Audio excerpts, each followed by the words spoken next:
أنا فاهم، وراني جزائري ماني جاي من المريخ.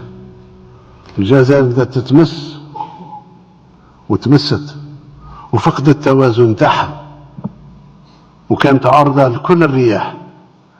يوم قضاو على الطبقة الوسطى نتاعها، كلاس موين اللي نحطموها، حطموا لابار ستابيليزاتريس تاع الطوموبيل، تقدرش تمشي سوي.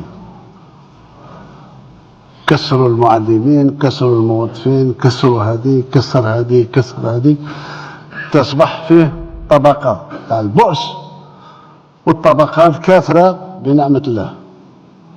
هذا يدير طابور من 5 تاع الصباح باش يصحلو ساشي تاع حليب، وهذاك عنده الطيارة تاعو واجدة، بغا يمشي يحضر في سهرة في باريس يقبل الطيارة تاعو على 9 ويرجع كيما حب، طيارته خاصة.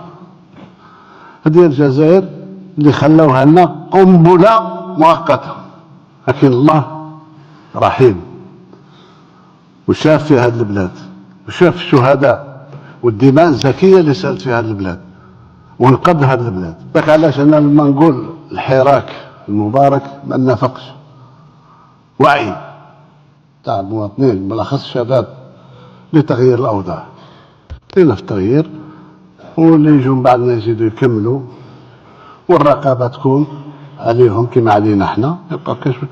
لكن نعاودوا نبنوا الطبقه الوسطى نتاعنا،